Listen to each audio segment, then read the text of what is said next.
எல்லாருக்கும் நமஸ்காரம். என்னோட பேர் டாக்டர் கார்த்திக். ஸ்ரீ விட்டல் ருக்மிணி சமஸ்தானத்தில் உள்ள ஸ்ரீ கோகுலம் கோசாலையில் டாக்டராக இருக்கேன். ஸோ இப்போ உங்கள்கிட்ட என்ன பேச போகிறோம் அப்படின்னா, நம்ம கோசாலையை பற்றி உங்கள் எல்லாருக்கும் நல்லாவே தெரியும். அதில் ஒரு கான்செப்ட் இருக்குது, அதுதான் கிருபா பாத்திரம்.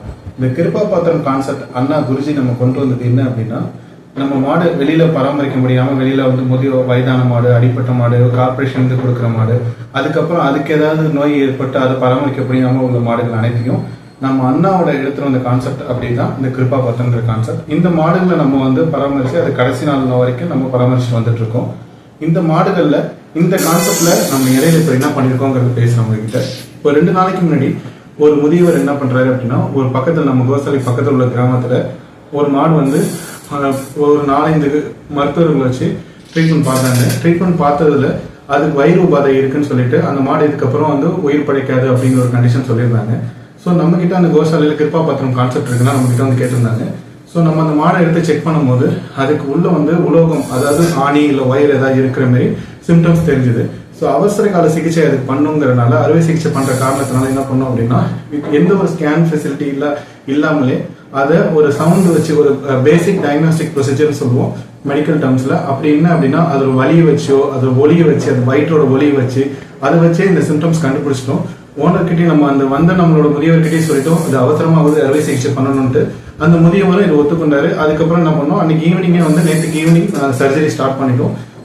இந்த அறுவை சிகிச்சை 4 முதல் 5 மணி நேரம் நடந்துச்சு நேற்றுக்கு.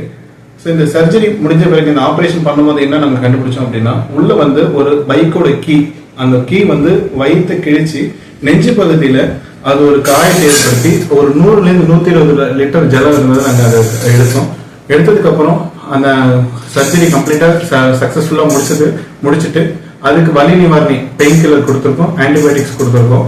இப்போதைக்கு தற்போது இன்னைக்கு பார்த்தோம் அப்படின்னா அனிமல் ரொம்ப ஸ்டேபிளா இருக்கு, நல்லா இப்போ ரெக்கவர் ஆகிட்டு வந்துட்டு இருக்கு. இது எதற்காக சொல்றேன் அப்படின்னா, இந்த 15 வயசு மாடு வெளியில வந்து அறுவை சிகிச்சை பண்ண முடியாத காரணம் என்ன அப்படின்னு சொன்னாங்க அப்படின்னா, இந்த மாடு வந்து அறுவை சிகிச்சை பண்ணும் போதோ இல்ல வந்து மயக்க மருந்து கொடுக்கும் போதோ வயது காரணமா இறந்துருவோம் அப்படிங்கிற ஒரு கண்டிஷன் தான் வந்து வெளியில சொன்னதா கேள்விப்பட்டோம்.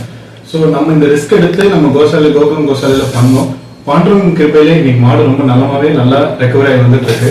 ஸோ இந்த சமயத்துல எங்களோட குருஜி விட்டல்தாஸ் மகாராஜ் அண்ணா அவர்களுக்கும் மற்ற எங்களோட சப்போர்ட்டிங் ஸ்டாஃப்ஸ், மேனேஜ்மெண்ட்ஸ் எல்லாருக்கும் எங்களோட நன்றியை தெரிவிச்சுக்கிறோம். இதோட போட்டோஸ், வீடியோஸ் வந்து உங்களுக்கு பின்னாடி அட்டாச் பண்ணுறோம்.